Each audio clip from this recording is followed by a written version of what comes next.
Hablar de salud es hablar de bienestar físico y mental. Para esto, conéctate con Salud es Vida, para que estés al día con los mejores especialistas del saber, para que tú te sientas bien.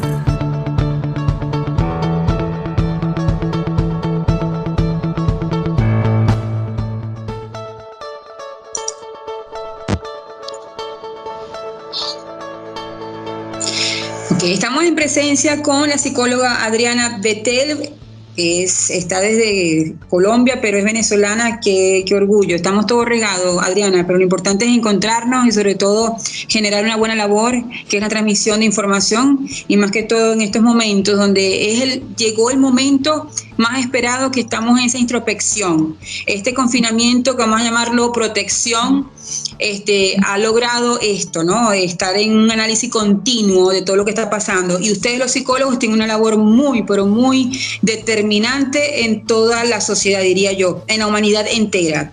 Les llegó el momento de trabajar y abordar cualquier cantidad de temas y casos y bueno, cualquier cantidad de situaciones inesperadas, porque es totalmente inédita esta situación. Adriana Bettel es especialista en terapia de la conducta infantil, experta en terapia familiar con enfoque sistémico y psicóloga infantil, juvenil y de familia. Adriana, muchísimas gracias por aceptar este enlace. Será uno de los tantos, porque bueno, la psicología y sobre todo en la parte juvenil, infanto-juvenil, es totalmente, tiene muchas aristas. Y el tema de hoy, como es ese paso importantísimo, ese paso determinante de la niñez a la adolescencia, donde nosotros los papás estamos sumergidos en un mar de emociones, tanto del niño o de la niña como del mismo papá, sobre todo cuando somos primerizos en este paso, ¿no? Porque hay personas que ya tienen ya sus hijos ya grandes, pero es la parte más difícil, Adriana. Yo te lo manejo porque fíjate que hay unas situaciones bastante alarmantes y tristes sobre suicidios de muchachos jóvenes. Y yo estoy casi segura, tú me lo afirmarás o no, que es por la falta de manejo, la falta de acompañamiento en ese paso. Dinos tú cuál es esa importancia, qué es lo significativo de esa niñez, de decirle chao a la niñez y bienvenido a la adolescencia, Adriana. Sí, bueno, antes que nada, pues muchas gracias por la invitación y pues por incorporarme en este proyecto, que me parece que es maravilloso, ¿no? Porque pues es importante, más como dices en este momento. Yo usualmente utilizo la palabra resguardo para dar una explicación más acorde a las medidas que estamos tomando, porque a la final lo que buscamos es proteger a la familia, ¿no? Sí. Entonces, pues más en estos momentos que podamos llegar a más familias y la gente tenga muchos más recursos, no solamente para enfrentarse a esta situación en este momento, sino posteriormente lo que va a venir después en la pospandemia, ¿no? Entonces, pues me encantan estos espacios, te agradezco mucho la invitación y pues este tema que es tan importante, no solamente en este contexto de pandemia, sino pues en cualquier momento. Me gustaría pues ir un poco más allá de todo lo que ya comúnmente se habla de los cambios hormonales, porque entonces todo quieren, ¿sabes?, cómo atribuirlo a eso. Entonces no es que son las hormonas, son los cambios hormonales. Las hormonas son como que algo como muy simplista a nivel biológico, que si bien tiene un peso importante en toda la explicación de los cambios físicos y psicológicos por lo que el cuerpo está experimentando, también hay unos cambios a niveles cognitivos y emocionales que son muy importantes. Que creo que hay que resaltar un poco, ¿no? Porque recordemos que en ese cambio, en esa transición, ya el niño empieza a tener lo que nosotros llamamos operaciones formales, es decir, tiene un pensamiento más como el del adulto, y es una de las cosas que más genera que los padres, porque los niños generalmente, si bien hay niños que son bien decididos, pueden argumentar o pueden plantear su punto de vista, digamos que es un pensamiento mucho más concreto, y de alguna otra forma, pues, no diría que está tan bien argumentado. El detalle es que en el paso operaciones formales, tiene un pensamiento tal cual como el del adulto. Lo único es que tiene una inmadurez emocional. Entonces, al momento de plantear, ya el niño no se queda tan callado o ya no acepta como más sin palabras, pues lo que los papás le dicen, sino que empieza a dar argumentos que son bastante válidos, porque empieza a pensar como adulto, aunque tenga madurez de niño y todavía en el proceso. Entonces esto creo que es una de las cosas que más a los padres, yo tengo 2 hijos adolescentes, tengo 3 hijos, pero 2 son adolescentes, uno tiene 15, el mayor, y la otra tiene 13, y pues es una de las cosas que más nos encaja, porque ya no es el niño que se queda pues en esa postura de tal vez sin argumentos, sino que te da respuestas que a veces son una respuesta. Entonces los papás se quedan como desencajados, lo que generalmente se interpreta como rebeldía. O sea, porque ya ellos están planteando sus ideas, quieren ir hasta, por ejemplo, adoptando un estilo de escuchar música o un estilo de vestirse. Empiezan a tener decisiones que son más centradas en sus propios deseos y les argumentan muy bien. Entonces los papás quedan pues desencajados. Por supuesto, la manera en la que se este estilo de comunicación y cómo se empiezan a hacer estas como unos encontronazos, como unos choques, va a venir de todo lo que se ha sembrado en la infancia en cuanto a estilos de comunicación, cómo resolvemos los problemas y nuestro estilo de crianza también. Porque si hemos sido muy autoritarios, si hemos sido muy coercitivos, si hemos sido, es lo que yo digo y punto, sin implicar al niño, va a haber por supuesto más choque, porque esa necesidad de plantear mis gustos, de plantear mis ideas y mis opiniones es necesaria, es natural y es sana. El detalle está que como padres también, además de eso que hemos sembrado, debemos estar como muy conscientes de ese proceso para no tomar esto como algo personal, como un ataque. ¿Sabes qué es lo que pasa con muchos papás? Que lo toman como a modo personal, creen que es algo en contra de ellos directamente, y eso por supuesto que genera mucho más fricción porque estamos a la defensiva. Entonces, si lo vemos como un proceso natural, como un proceso que es necesario, en donde el adolescente empieza, o este niño que va pasando a la adolescencia va a querer empezar a diferenciarse de los padres para lograr una identidad propia. Y para eso yo tengo que ir en contra de lo que me dice. O sea, no puedo decirte que sí a todo. Incluso hay teóricos pues, que trabajan con desarrollo de adolescentes, y si un adolescente es completamente sumiso y no se revela, no revela de rebelde, sino que no revela su propia identidad o busca revelar, diferenciarse a sus padres, hay que revisarlo. Okay. Es un adolescente extremadamente tranquilo, que vamos a decir tiene una postura sumisa ante los padres y que se deja llevar sin contrariar absolutamente nada, hay que revisarlo porque es propio de la naturaleza del adolescente buscar diferenciarse. No estoy aquí patologizando ningún tipo de estilo. Claro. Hay chicos que son más tranquilos, hay jóvenes que son mucho más decididos, también hay factores de personalidad y de la misma dinámica familiar que van a caracterizar cómo se van a dar estos procesos, ¿no?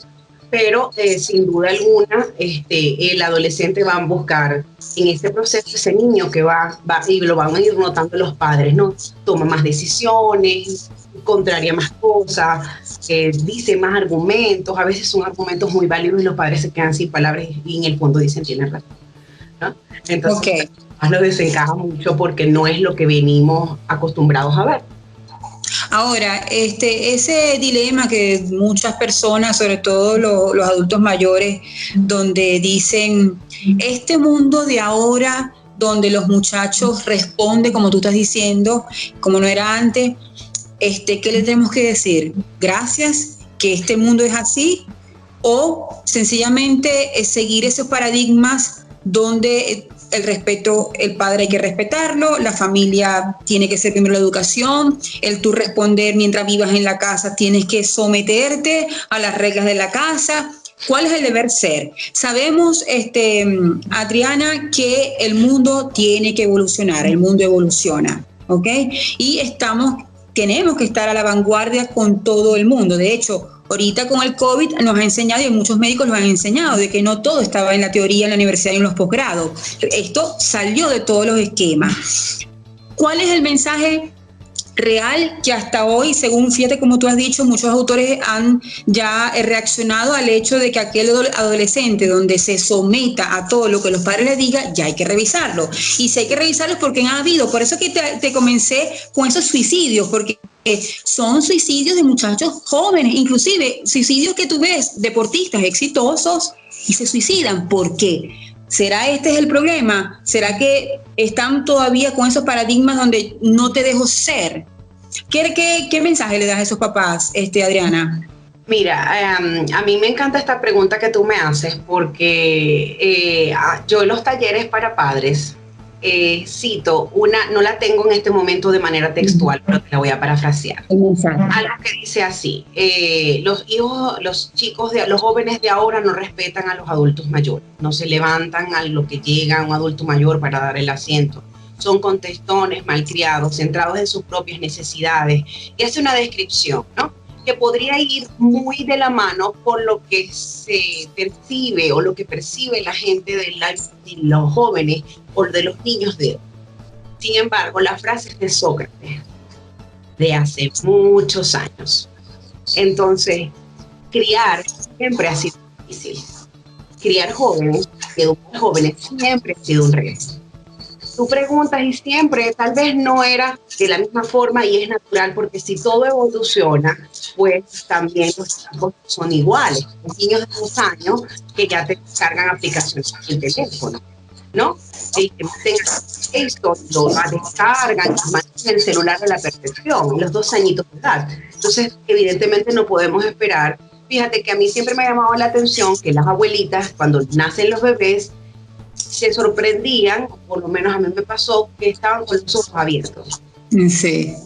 Yo decía, ¿y será? No, antes los niños nacían con los ojos cerrados y los abrían a los 2. Entonces, es evidente, la mujer está más expuesta a la estimulación, trabaja, sale, lee, estudia mientras está embarazada, ¿no? Se ejercita. Claro. Y influye, por supuesto, en el desarrollo. Entonces no podemos esperar que los niños de ahora sean los mismos niños de antes. Exacto, evidentemente. Yo siempre la rescato porque me encanta que, aunque de los años 400 antes de Cristo, ya se estaba haciendo una descripción de los jóvenes como difíciles para manejar. Y es que siempre, yo creo que criar, educar a los jóvenes, a los niños, es un reto. ¿Sabes? Siempre es un reto, porque pues no hay manuales, cada niño es distinto, aunque sean de lo mismo mamá, mismo papá, dentro de una misma familia con la misma norma. Entonces yo pienso que es un proceso que es dinámico, que es fluido, y pues no hay como un libreto único. Y por supuesto, como es un proceso dinámico, un proceso fluido, cambia también con las mismas circunstancias, porque el niño está unido en un contexto que es social, tecnológico, cultural, y pues político. Yo creo que esto pues va determinando nuestra marca. Entonces yo creo que partir de allí, de entender que criar es difícil. Esta cita yo siempre la digo en los talleres y no coloco el autor, y los papás dicen, sí, es que eso es por culpa de ahorita, porque no se les castiga, porque no se les pega. Bueno, se les pega, ahora esto de la crianza respetuosa se les deja hacer lo que quieran.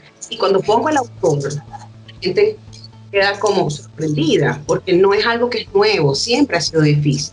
Lo único es que, por supuesto, también tal vez seamos lo que tengamos que ir también cambiando, ¿no?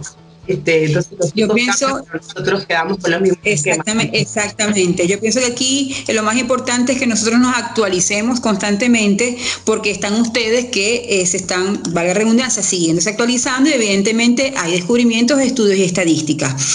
Adriana, el modelaje.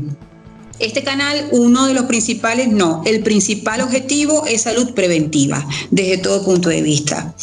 El modelaje, ese niño que está ya en pleno proceso de traspaso, de evolución, de niñez, adolescencia, ese papá que te está escuchando, el hecho de que ese niño se mantenga en un grupo que, si se quiere, es negativo, porque hay vicios, porque hay malos comportamientos, porque también existe eso, es una realidad que existe, que no tenemos que separar eso con un dedo. Hay mal comportados, hay vicios, etcétera, etcétera, que no dependen de uno, depende de, como tú dices, las estructuras familiares que ya preexisten. Ahora, ese modelaje, ese papá que te está escuchando y diga, bueno, entonces es mejor, como ya está en la etapa donde ya ese muchacho o ese niño va a empezar a responder con argumentos, si yo lo meto en un grupo, ¿no?, donde el ambiente sea negativo, es bueno atajarlo, es bueno hablarle o dejarlo ser y que él aprenda de la vida, porque también hay otros escenarios o hay otros terrenos donde los papás dicen, no, que aprenda, que la vida enseña, ¿no? Entonces, ¿qué hacemos? Los dejamos, porque una cosa es libertad, otra cosa es libertinaje, ¿no? Los dejamos suelto y confiamos en él, o ¿qué hacemos? ¿Qué medida preventiva podemos tomar, Adriana? Yo creo que una de las cosas más importantes, hablando desde la prevención, es ayudar a los hijos a tener criterio propio. Ok. Esto yo creo que, y esto se logra implicándolos en la toma de decisiones, ¿no? Como para tratar de simplificarlo, nosotros, ¿por qué? Y quiero engranar esto con lo que es la disciplina positiva o la crianza respetuosa. Nosotros usualmente se maneja la crianza comúnmente con castigos o premios reforzadores. Entonces colocas la motivación afuera y es lo que nosotros llamamos el locus de control externo. ¿Okay? Entonces el niño hace o deja de hacer para obtener o no obtener, recibir o no recibir, evitar un castigo, ¿no? Entonces aquí no trabajamos mucho lo que es el razonamiento, el desarrollo del juicio y la toma de decisiones. Aunque los papás digan que sí, porque yo le explico que le quito la computadora porque salió mal en la escuela, ¿no? No hay como una asociación directa. Pero entonces se trabaja más con consecuencias lógicas. Por ejemplo, un castigo sería estar sin cena porque le pegaste a tu hermana, ¿no? Entonces, dejándolo sin postre o sin cena no va a corregir el comportamiento. Tú no le estás enseñando allí algo que pueda hacer de manera constructiva para corregir ese comportamiento con la hermana. Pero cuando trabajas con consecuencias lógicas, entonces, bueno, si tú le pegas a tu hermana o con ella, vamos a resolver la situación. Y entonces, pedirle disculpas, vamos a reponer el juguete, de reponerle lo que le hiciste a tu hermana. Entonces, cuando hablamos de consecuencias lógicas, el niño va teniendo un razonamiento en la toma de decisiones. Nosotros tenemos el cerebro dividido en tres grandes áreas. El cerebro reptiliano, que es el inferior y controla todas las funciones básicas. Respiración, es el instintivo, ¿sabes? La supervivencia, la respiración, todo lo que es la parte de sexualidad, en cuanto a la satisfacción sexual, o sea, todo está allí, es el primitivo. Después tenemos el cerebro límbico, que es el emocional. Está la amígdala cerebral, que controla todas las emociones. Y tenemos el neocórtex o lóbulo frontal, prefrontal, que es el que regula el desarrollo del juicio, análisis, toma de decisiones, control de los impulsos. Entonces, cuando tu niño lo castigas, ¿no?, que son las 4 R's del castigo: resentimiento, rebeldía, retraimiento, ¿no?, y rabia. Cuando tú castigas al niño, te vas al cuarto, te quedas sin cena, te quito la computadora por un mes. Ay, el típico. O sea, el cerebro responde y no trabaja con el lóbulo frontal, el prefrontal. Entonces, cuando tú le dices al niño qué opinas de lo que pasó, cómo crees que lo podamos resolver, cómo te sientes al respecto, cómo crees que se siente a tu hermana, estamos activando un montón de funciones cognitivas que le van a permitir al niño recursos posteriores. Entonces, todo esto te lo explico porque cuando el niño, y haya una confianza suficiente, porque tú lo has sembrado con una crianza respetuosa, donde cuando el niño tiene una situación de riesgo o que no sepa qué hacer, en vez de recurrir a otra persona o esconderlo porque cree que lo vas a regañar o a castigar, puede recurrir a ti porque ya has creado y abonado un camino de comunicación donde él sabe que puede contar contigo en un momento de angustia. Entonces, cuando en estas situaciones donde pues lo inviten a hacer cosas que son inadecuadas, donde tal vez esta duda, tal es el tomar el criterio y poder analizar qué pienso yo de esto, estará bien o estará mal, porque tú le has entrenado esa capacidad reflexiva de poder analizar las consecuencias. Y es por eso que se hace tanto hincapié en una disciplina positiva, tanto hincapié en crianza respetuosa, porque estás estipulando funciones que no le ayudan al niño solamente a resolver, a corregir un comportamiento en ese momento, sino que le estás dando herramientas para precisamente este tipo de situaciones donde ya no vamos a estar con nosotros. Porque una de las medidas que generalmente se toman es la prohibición. Y esto usualmente no genera los efectos deseados. Incluso puede ser contraproducente, ¿no? Entonces, por ejemplo, un adolescente que esté empezando con un grupo que fuma, que tal vez pues tenga cierto estilo de música o cierto estilo y nos preocupe, ¿no? Usualmente entonces se le quitan al adolescente todas las posibilidades de comunicación y entonces comportamientos como autolesiones y por supuesto estados depresivos. Entonces, cuando nosotros, por lo menos desde mi estilo, desde mi enfoque como yo lo trabajo, cuando llegue este adolescente, no es que lo voy a animar, le voy a comprar la caja de cigarros, ¿no? Pero sí es tratar de no cuestionarlo, porque tú tienes que buscar el porqué. ¿Qué hay detrás de ese comportamiento? ¿Qué pasa que necesita sentirse en pertenencia de este grupo precisamente que transgrede las normas? ¿Tiene algo que ver eso con un patrón bastante rígido, ¿no? Porque ese es el trasfondo. Más allá, sí es importante ponerlo en protección y que no hayan conductas de riesgo. Eso yo no lo niego. Pero a veces nos centramos mucho en coartar, en evitar, en aislar, y puede ser peor. Entonces yo creo que la solución es conectar. ¿Qué pasa con esa adolescente? Porque es que esto es otra cosa. Van a empezar a buscar en esa necesidad de diferenciarse de los padres y de identificarse con un grupo, van a empezar a buscar dónde encajar. Y esto pasa a prioridad, pasa a primer plano. Entonces, casualmente, yo la semana pasada hice un post el viernes donde dice, mi hijo prefiere jugar con computadora con sus amigos que ver una película con nosotros, ¿no? Entonces, muchos papás comentan que los chicos ya no quieren pasar tanto tiempo con ellos, buscan, entonces prefieren ir con los amigos, y los papás generalmente se sienten mal, nos sentimos mal porque me pasó también. Entonces, claro, sobre todo en este momento donde su única vía de contacto social son las redes, el teléfono, los videojuegos, si juegan en línea con otros amigos, uno queda como a segundo plano. Entonces uno se empieza a sentir como desplazado, lo tiene que entender que forma parte de su prioridad, encajar y pertenecer. Ahora bien, ¿cómo lo va a hacer? Desde dónde adolescente se va a vincular con los juntos. Va a depender mucho de lo que se ha sembrado. No quiero aquí tampoco responsabilizar perennemente a los padres, ¿no? Porque no se trata tampoco de que hagamos sentir mal a los padres por las decisiones de los hijos, que al final, como lo comenté, ellos van tomando sus propias decisiones. Pero creo que en parte todo viene dado a esa capacidad reflexiva que le podemos enseñar a nuestros hijos para que tengan criterio propio.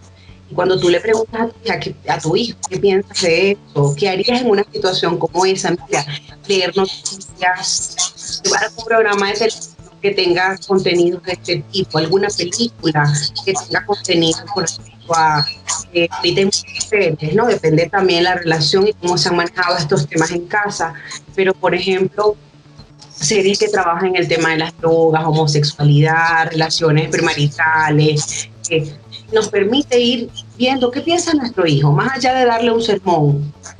Eso está mal, mira, porque si te pasa alguna vez, tú no tienes que, ¿sabes? Porque esa es la postura que generalmente vamos. Cuidado al momento, yo me entero que tú, si le llega a pasar alguna situación, ¿cómo te lo dices si ya tú le has hecho una advertencia de que te vas a cortar la cabeza, ¿no? Entonces, cuando tú le dices, ¿viste esa situación? ¿Qué piensas tú de eso? ¿Qué harías tú en una situación como esa? Entonces lo estás ayudando a tener criterio propio. Te das cuenta, sí, tal vez a veces los papás se sorprenden y dan unas respuestas, mira, bastante maduras, ¿no? Bastante lógicas. A veces no saben qué hacer. O a veces dan una respuesta que consideras que podría estar errada y te da la oportunidad de orientarlo. Entonces yo creo que en este tipo de situaciones, a veces coartar, prohibir, a veces puede empeorar la situación. Yo no estoy diciendo que sea libremente porque, bueno, hay que dejarlos sin rienda, sin supervisión, pero tomar una postura que sea mucho más reflexiva para ayudarlo a tomar decisiones que sean más acertadas, porque es que no podemos prohibirlos para siempre. Es como, por ejemplo, en caso de que consigan a los chicos viendo pornografía en internet, o a las niñas, ¿no? A las chicas o a los chicos, que es un tema de consulta bastante común, un motivo de consulta bastante común. Entonces la reacción inmediata de los padres es quitar todo, el teléfono, restringir internet, te quito todo, pero eso es una respuesta desde el miedo, desde el temor, no saber cómo abordarlo, pero no está solucionando nada, porque es que no los podemos tener siempre encerrados, ellos van a salir. Entonces, es tomar la oportunidad. A veces no quisiéramos que fuese de esa forma o que esa fuese la vía, pero tomar esa oportunidad para conversar al respecto. Claro. ¿No? De la sexualidad. Es otro tema bastante. De esto vamos a preguntarte algo ahorita, pero en la comunicación, fíjate que también hay cierto, te iba a decir antes de comenzar esto, que se dice que todos somos maestros, pero yo pienso que los hijos son los mejores maestros. Ellos nos enseñan muchísimo más. Adriana, la comunicación, ya estás certificando que la comunicación es sumamente importante, es la clave del éxito para todo, y yo pienso que, como tú has dicho, mientras más los padres le hablen de todo tipo de situaciones, pienso que es muchísimo mejor. Esa es la parte reflexiva. Pero esa parte de cuándo comunicar, es decir, hay ciertos paradigmas donde dicen, no, él está muy pequeño y no entiende. ¿A partir de qué edad? Yo te estoy hablando de hacer ese terreno para cuando llegue a la adolescencia ya esté un poquito más reflexivo. ¿A partir de qué edad crees tú que ya el niño entiende y le puedes hablar de distintos temas? Bueno, yo creo que va a depender en parte, a veces, dependiendo del tema. También, por ejemplo, una duda común, si hablamos, por ejemplo, del tema de la sexualidad, el niño te va a ir dando la pauta, ¿no? También depende de cómo tú lo abordes. Entonces, por ejemplo, cómo podemos comenzar mencionando y nombrando las partes del cuerpo de manera correcta al momento de bañarlo, reforzar el concepto de partes privadas y de intimidad.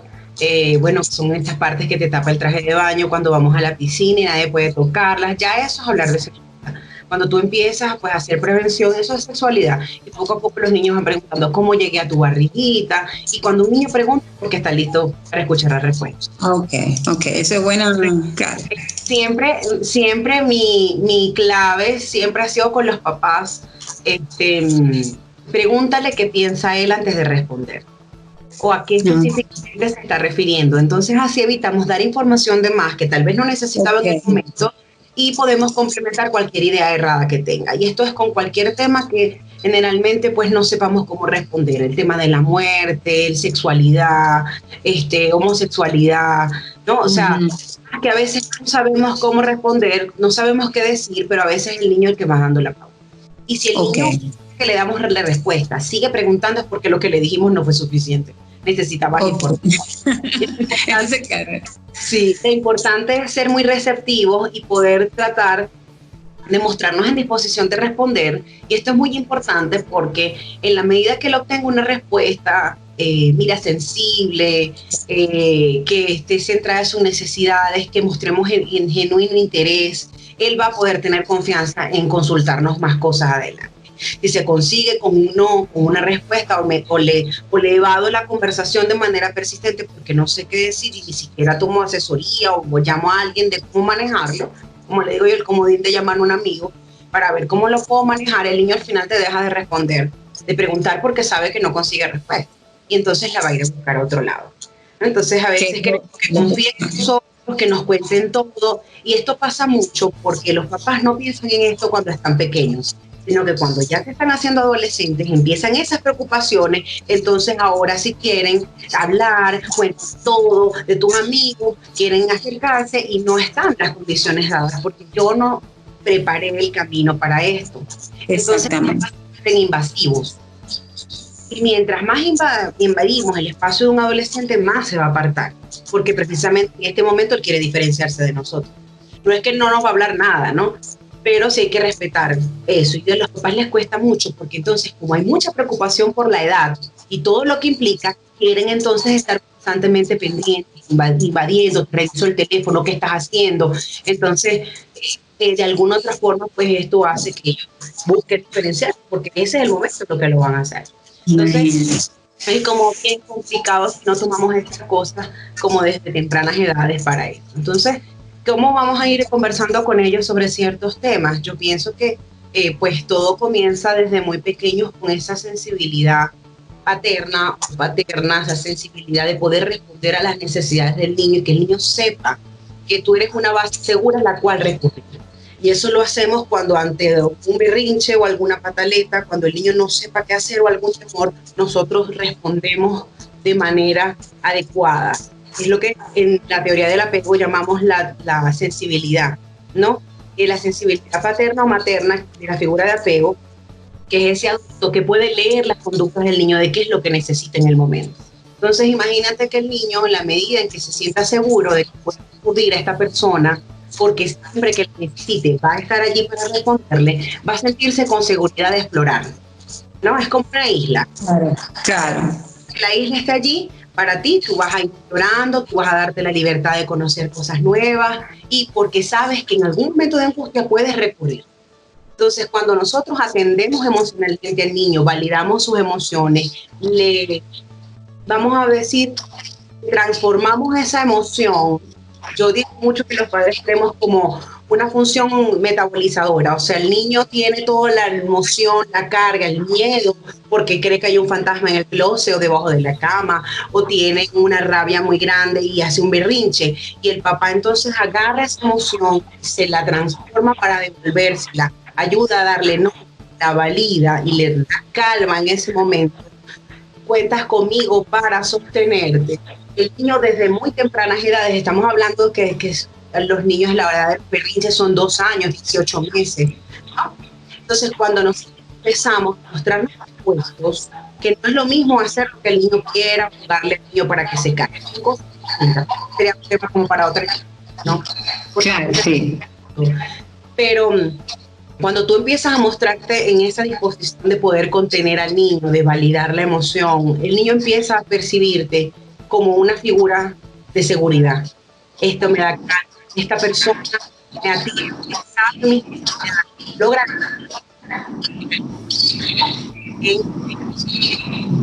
Entonces, pues ahí, entendiendo que puede recurrir a nosotros. Entonces, claro.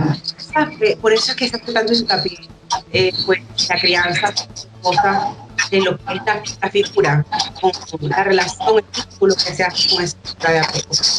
Yo siento que es una persona que yo puedo contar, yo puedo explorar, y con la libertad, porque sé que cuando la necesite, en un momento de angustia, esto es mi base segura, yo regreso para acá. Y eso no solamente que el niño esté pequeño, necesitamos que hagan esto cuando estén acá, incluso adultos, ¿sabes? Adulto. Tienes una situación difícil, cuando tú tienes una situación, por supuesto las figuras de apego van variando en el tiempo. Al principio, cuando somos pequeños, son nuestros padres, cuando somos adultos son nuestra pareja. O para identificar esa figura de apego, si tienes una situación terrible, se te dañó el carro, una situación en la que te sientas desprotegido, ¿cuál es la primera persona que llamas? Esa es tu figura de apego. En mi caso es mi esposo, por ejemplo, ¿no? Si me pasa algo, algo bueno, algo malo, lo que sea, algo novedoso, el teléfono para contarle y comentar. Entonces, necesitamos que el niño sienta en nosotros esas personas que cuando me pase algo que no sepa qué hacer, yo puedo recurrir, porque sé que esta persona va a saber responder a mis necesidades emocionales.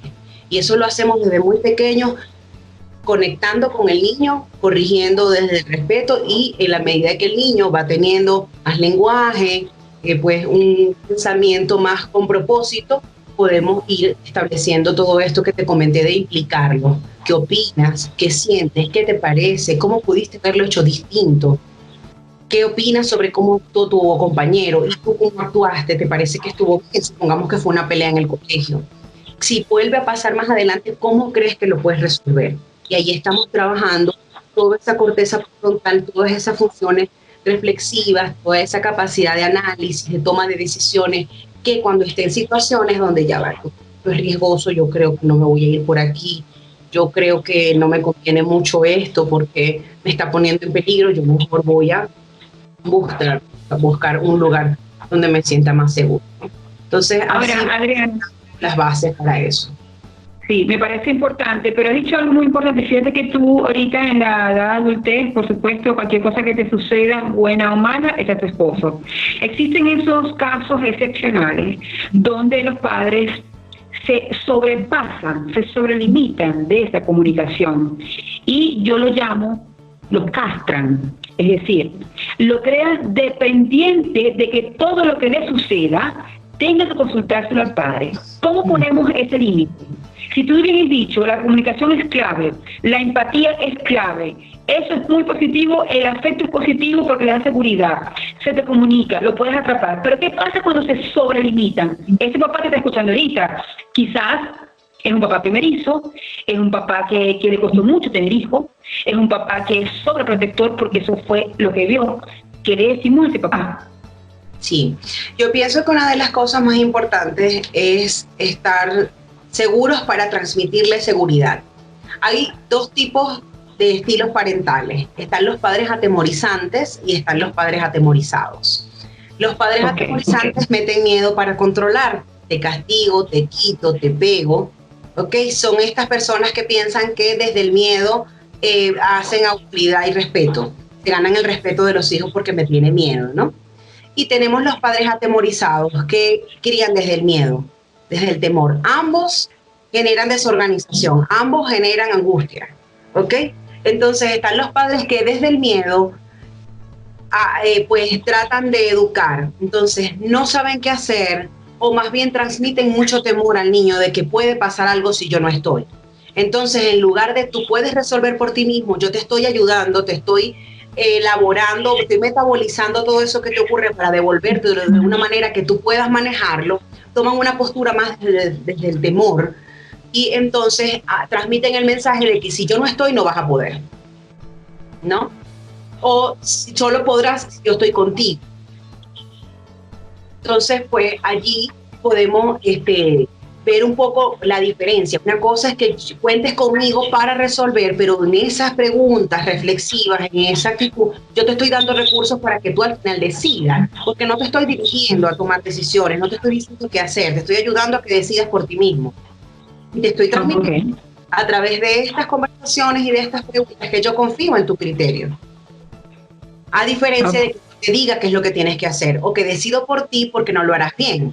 Y esto pasa mucho desde pequeños cuando por lo menos no promovemos la autonomía, al niño le hacemos las tareas o le perfeccionamos las tareas por él. Yo casualmente reflexionaba en estos días en una publicación sobre, por ejemplo, las tareas escolares y tú ves maquetas que son espectaculares, tú ves trabajos que son tipo universitario y el niño está en primer grado, ¿no? Exacto. Entonces tú dices hasta qué punto, qué mensaje le envías a tu hijo cuando le haces trabajo por él, cuando decides por él, cuando tú, por tu rapidez e inmediatez adulta, entonces le atas los zapatos más rápido porque él se tarda demasiado, porque tú no lo haces, dame que yo lo hago bien, yo lo hago mejor, yo lo hago más rápido. Entonces ahí de alguna otra forma estás creando un niño inseguro de que tenga que consultar contigo para tomar cualquier decisión. Yo pienso que la diferencia está en tomar en cuenta si lo hacemos desde el temor o lo hacemos tomando al final decisiones por los niños o realmente le estamos dando los recursos y al final decides tú. ¿Ok? O sea, entonces es eso. Se va a equivocar, por supuesto, en sus propias decisiones, sobre todo cuando están un poco más grandes y pues tendrá que asumir las consecuencias de lo que haga. Es que si no hay aprendizaje, Adriana, así de sencillo. Incluso en disciplina positiva no se habla de errores, se habla de oportunidades de aprendizaje. O de oportunidades de aprendizaje. Entonces, realmente pues lo que buscamos es eso, es riesgoso, nos da miedo, pero yo creo que tenemos que confiar también en nuestros hijos y asegurarnos que le hemos dado como los recursos para que sepan qué hacer ante una situación como esa. Ese trance, vamos a llamarlo trance, ese trance de esa despedida de la niñez y la bienvenida de la adolescencia y hacia el adulto exitoso, feliz, que es lo más importante. ¿Cuánto dura, Adriana? Danos esa buena noticia, danos ese aliento. ¿Cuánto dura? Mira, creo que que es un proceso continuo, ¿no? O sea, realmente, pues, esa transición, además, la edad puede ser referencial. Hay niños que ya a los 9, 10 años tienen unos estilos bien propios de los adolescentes, lo he visto en pacientes, y los papás dicen, bueno, cuando tú evalúas y cuando tú entrevistas, pues te das cuenta de que pareciera que tuviese más edad, así como hay algunos que a los 12, 13 años todavía están muy infantilizados, todavía no se preocupan por algunas cosas que los papás pues no han pasado por ese trance. Entonces, bueno, consideramos que la adolescencia comienza a los 12 años y preadolescencia son 10, 11 por allí, pues allí está todo ese trance, ¿no? También que es un momento muy difícil para el niño, porque no es ni pequeño todavía, pero tampoco es grande para algunas cosas. Y nosotros también, los papás, tenemos que cuidarnos de lo que es el doble mensaje. Porque entonces, como nosotros también estamos en un proceso de identificar en qué etapa está, entonces para algunas cosas eres pequeño, pero algunas cosas no, ya tienes suficiente edad. Entonces, para el niño suele ser muy confuso. Y es esa sensación, entre si eres pequeño, por lo menos a mí recuerdo que me costó mucho porque yo era además la hermana del medio. Tenía una hermana mayor que me llevaba 4 años y una menor a la que yo le llevo 4 años. Entonces, pues, a veces no era como de la edad de mi hermana para hacer cosas, pero tampoco de la edad de la mayor para hacer cosas.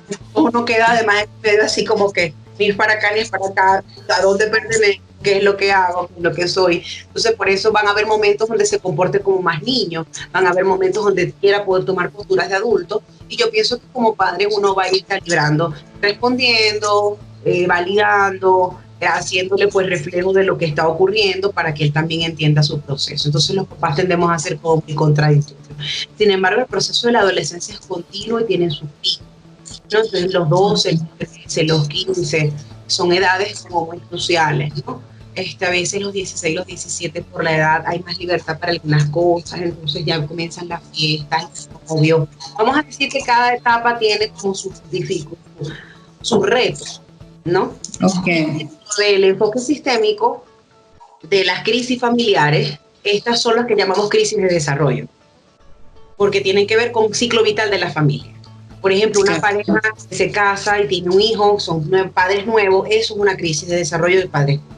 El nido vacío, que es cuando los adultos mayores llevan hijos de la casa y quedan ellos dos, que se llama el nido vacío porque los hijos se van de casa, eso también es una crisis de desarrollo, porque forma parte del ciclo vital. Entonces, claro, no es que todas las familias atraviesan la crisis, porque si sienten que tienen los recursos para manejarla, no se convierte en una crisis. Una crisis se convierte en una crisis para una familia cuando esta situación supera sus recursos para poderlo manejar. Entonces los papás, la situación que sale de control, no saben cómo manejar a los niños, a los adolescentes. Entonces, esto es una crisis de desarrollo porque tiene unas características del ciclo vital de la familia. Si hay adolescentes, si hay 2 adolescentes, 3 adolescentes, hay familias donde los 3 son adolescentes, por ejemplo, 13, 15 y 16. Entonces, tienes 3 niños, 3 hijos en la misma etapa, cada uno con sus necesidades distintas de acuerdo a su personalidad, a su forma de ser, a su edad. Entonces, sí. Un fin único y que varía dependiendo de la dinámica de muchas familias, porque hay familias que tienen jóvenes de 18, 19 años, de 20, que a pesar de tener estas edades siguen teniendo los mismos problemas que tenía cuando tenía 15 años. ¿Entiendes?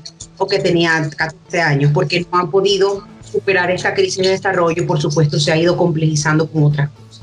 Entonces es como un proceso como continuo, ¿no?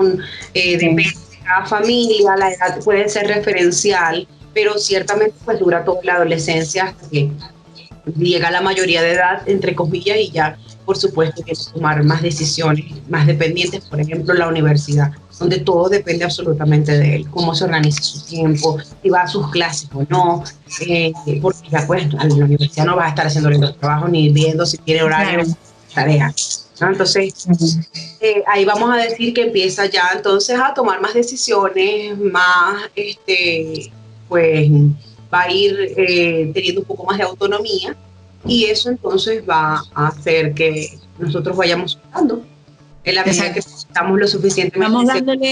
Vamos dándole el alta. Sí,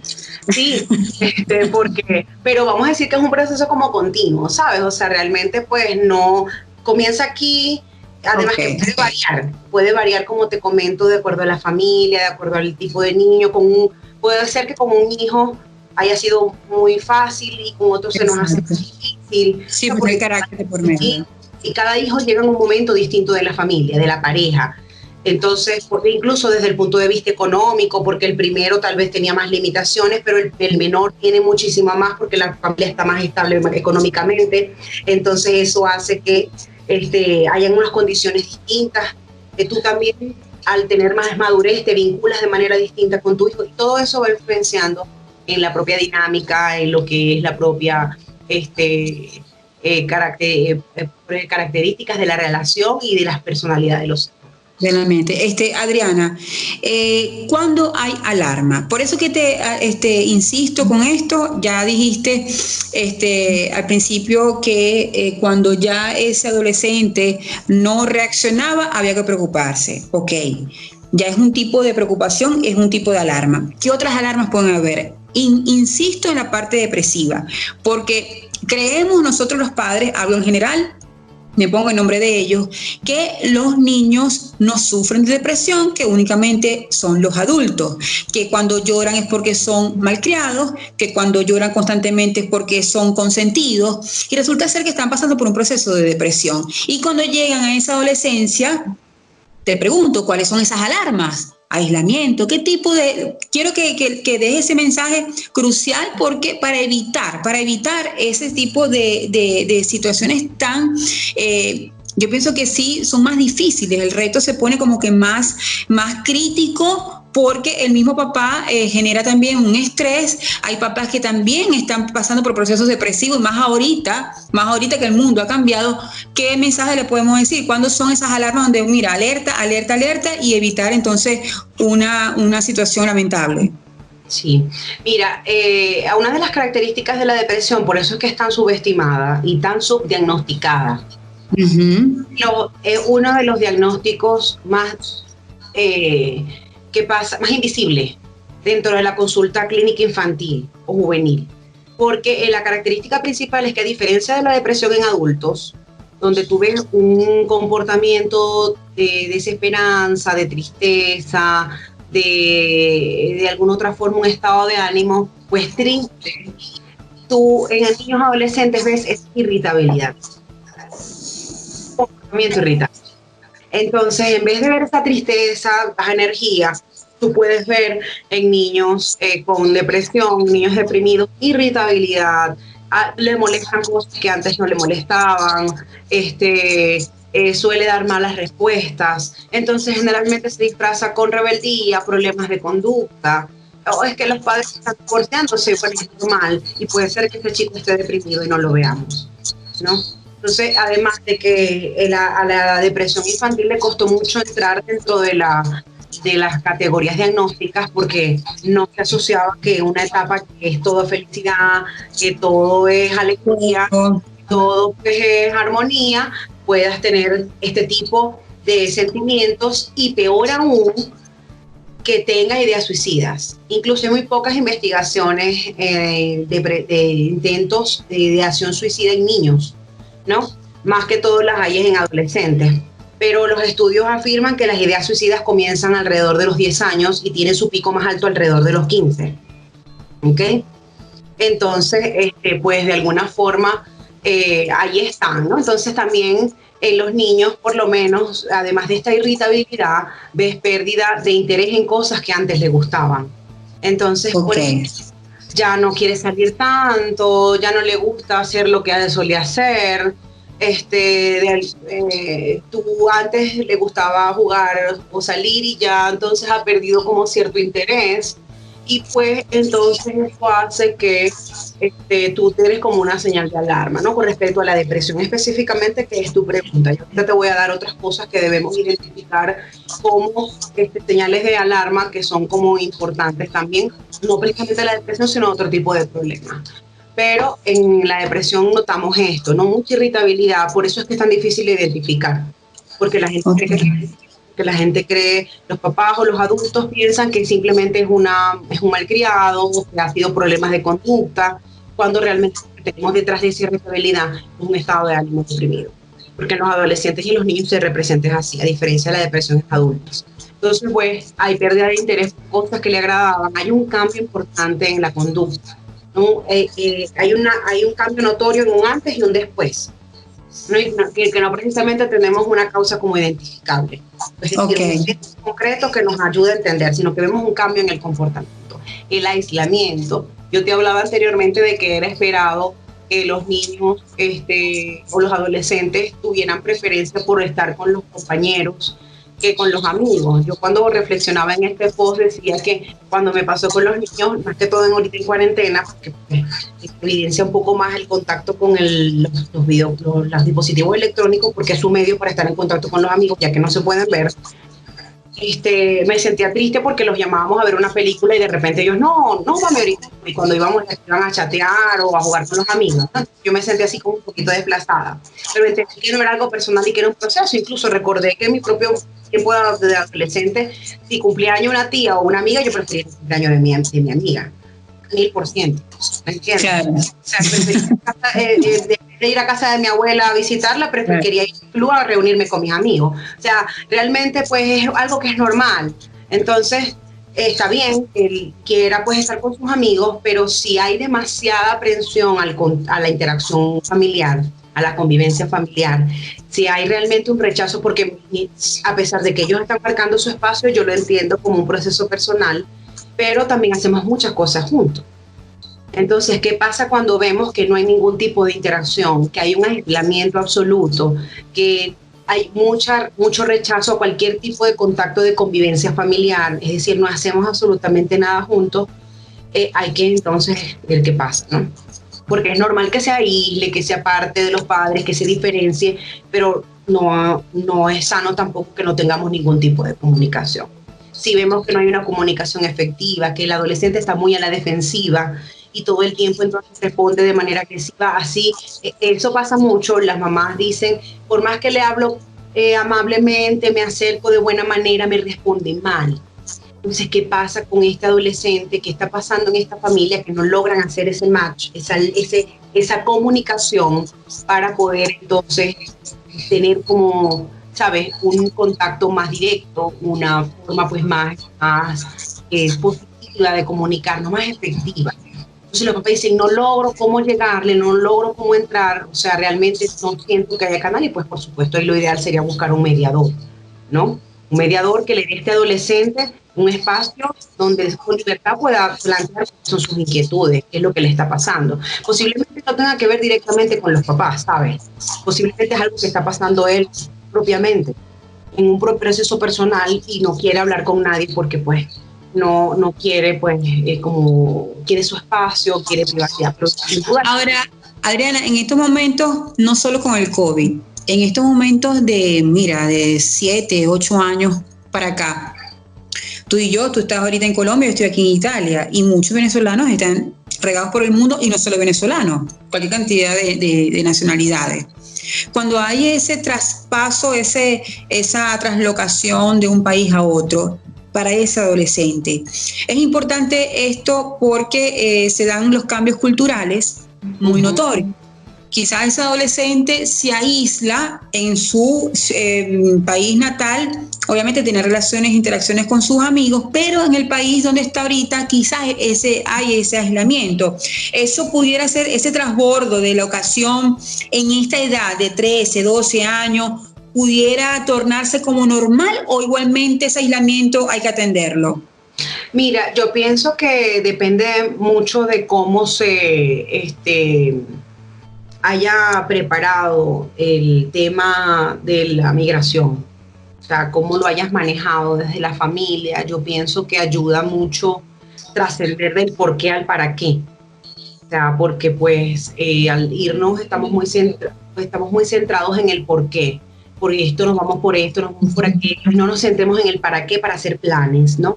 Entonces depende de cómo se manejó este joven, qué tanto comprendió, qué tanto se le implicó en el proceso. Hay jóvenes a los que no se le, yo que he trabajado, porque realmente yo trabajo mayormente son con familias venezolanas migrantes, y mucho antes de emigrar yo atendía familias en situación de separación, se había ido papá, se había ido mamá, y habían quedado los chicos esperando a que se restablecieran en ese país para partir. Y me tocó muchas veces pues preparar a la familia para esto. Y había familias donde ya habían hasta comprado pasajes y los chicos ni tenían ni idea de que ya tenían fecha de ida.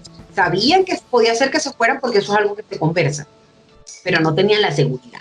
Entonces, depende de muchísimos factores, qué tan consciente esté el adolescente de las medidas tomadas, de la decisión, qué tanto se le implicó, cómo se le preparó para que pueda adaptarse a eso. Afortunadamente yo pienso, desde mi propia experiencia como mamá, que es una fortaleza maravillosa las redes en este momento y el internet, porque mis hijos siguen muy vinculados con sus amigos de Venezuela desde aquí. Juegan en línea, pues tienen grupos de WhatsApp, entonces, por ejemplo, mi hija van a ver una película y se ponen de acuerdo en Warner, van a pasar X película a tal hora y la ven juntas y van comentando en el chat de la película, ¿no? Y mi hijo, entonces, pues hay videojuegos donde ellos interactúan en el videojuego. Estos días su mejor amigo de Venezuela cumplía años y le hicieron una sorpresa dentro del videojuego, fue como un regalo. Qué bueno.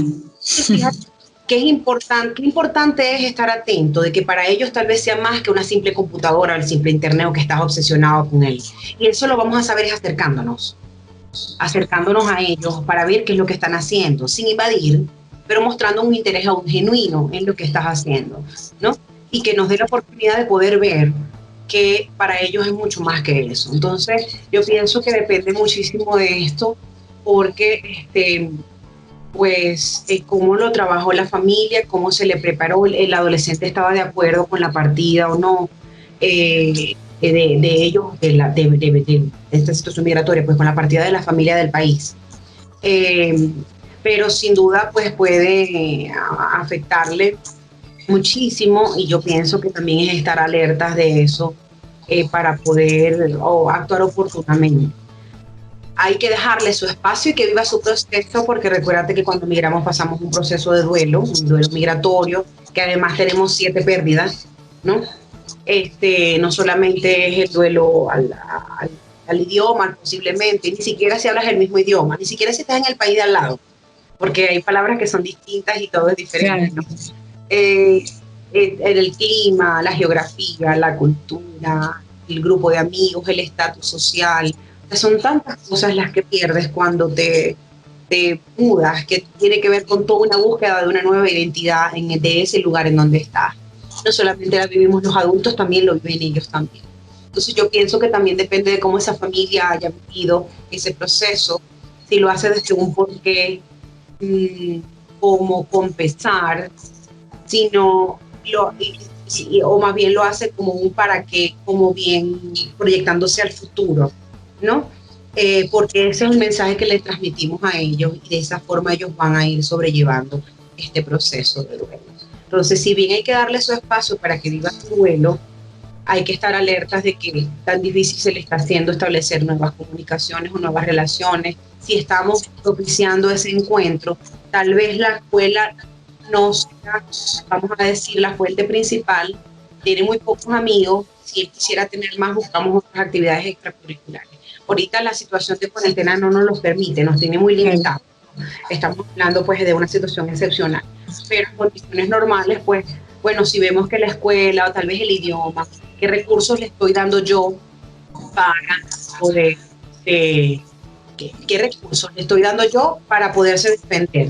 Él tiene clases adicionales del idioma, lo estoy ayudando en casa para que se sienta más seguro, qué tanto se aísla, qué tanto se le ha dificultado, si bien el duelo migratorio hay que darle un espacio, tiene un lapso de tiempo, tal vez tenemos 2 años y no veo cambios, entonces es momento de buscar ayuda porque ya tiene mucho tiempo ensimismado y resiste hacer nuevas amistades y sigue todavía solamente vinculado con sus amigos del país de donde venimos. Eso también es importante revisarlo, qué tanto permiso se da a él de conocer nuevas personas, de conocer el lugar. Entonces vamos al cine, vamos a tal plaza, vamos a tal parque, conocer esto, y tú ves con mucho rechazo, mucha aprehensión hacia lo nuevo. Entonces tú dices, bueno, ¿hasta qué punto te está dando el permiso de conocer para poder tener presencia con este nuevo espacio que es nuestro, ¿no? Sí, sí. Mi hijo pequeño, un hijo de 7 años, estábamos viendo, estaba como las noticias y estaba el presidente de aquí. Entonces él me dice, ¿ese señor quién es? Y yo le dije, el presidente de Colombia. Entonces me dice, nuestro presidente. Y yo le dije, bueno, el de Colombia. Me dice, bueno, ¿y dónde vivimos nosotros? Y yo, y fue algo así como que yo, tienes razón, sí, el presidente, el presidente. O sea, fue algo como, bueno, ¿y dónde, o sea, ¿y dónde estamos viviendo nosotros? Aquí. Y yo, sí, tienes razón. Entonces, fíjate cómo a veces ellos simplemente se van adaptando a las cosas nuevas como de manera más fluida, y a veces es el adulto el que más le cuesta, ¿no? Claro. También cuesta mucho, pero no precisamente tiene que ser así, sino que a veces notamos que ya la familia está más amoldada y hay mucha resistencia. Yo creo que ese es el primer indicador de que hay dificultades en la adaptación a esa nueva vida. Mucha aversión a lo nuevo, mucha resistencia a conocer, mucha habitación de establecer nuevos vínculos. Se siente todavía como que pertenece a ese lugar. Entonces, exactamente. Yo creo que eso es una señal para poder explorar un poco. Para todos. Yo creo, Adriana, que has dado mucha información, son muchas aristas, es una situación, como tú dices, un gran reto, sobre todo ahorita en este momento que se han puesto al descubierto tantas cosas, y comenzando por ese conocimiento, porque resulta ser que antes la vida era tan ajetreada que no nos dábamos cuenta, ni siquiera nos compartíamos nutritivamente con nuestros hijos, y ahorita entonces estamos preocupados en muchos casos, en otros no. Pero sobre todo lo importante de esta conversación fue dar tanta información que son tan determinantes, ¿no? Que de verdad que es bastante valiosa. Adriana, te doy muchísimas gracias. De verdad que cumpliste con ese mensaje para esos padres nuevos que están en esta etapa, en esta despedida de la niñez y la bienvenida de la adolescencia, y sobre todo con esos padres primerizos o padres con hijos únicos, porque claro, uno que tiene un primer adolescente y ya tiene 2 pequeños, ya tienes como un plan piloto, y sin embargo, ya como tú lo has dicho, cada uno tiene un carácter diferente y van a ser realidades diferentes y retos diferentes. Adriana, ¿dónde te podemos encontrar? Bueno, en las redes, en Instagram, estoy como Familias en Positivo. Pues allí a través de, pueden contactarme para asesorías online en temas relacionados con todo lo que tiene que ver con la crianza y también el bienestar familiar, ¿no? Que pues ese es mi enfoque, desde un enfoque muy globalizado a todo lo que es la familia en sí. En Sistémica, pues partimos del punto de que todos los miembros de la familia están amarrados como un hilo invisible. Entonces, cuando uno de los miembros se moviliza, se trae a todos los demás, ¿no? Entonces, la familia funciona como un sistema de manera dinámica donde todos están relacionados, y pues ese es como un enfoque donde incluimos a todos los que se quieran en el proceso. En Facebook también me consiguen como Adriana Butel, que es una página, también comparto información relacionada con crianza y con temas relacionados con el bienestar de la familia, lo que es la psicología de la familia. Muy bien, Esther, te felicito, ¿verdad? Continúa bajo esta estructura, porque yo creo que es la base, son las bases de ese adulto, sobre todo feliz, porque si no hay una emoción positiva, simplemente no logramos ver la felicidad. Y yo creo que lo primero que tenemos que ser felices somos nosotros los papás. Te felicito, continúa, y este canal también es tuyo. Así que próximamente tendremos otro enlace y hablaremos de otros temas que son tan valiosísimos para estos tesoros más preciados como son nuestros hijos. Así es, gracias, muchas gracias a ti por la invitación y por tocar estos temas que a todos nos ayudan. Es así. Muchísimas gracias, Adriana, y a la próxima. Chao, gracias.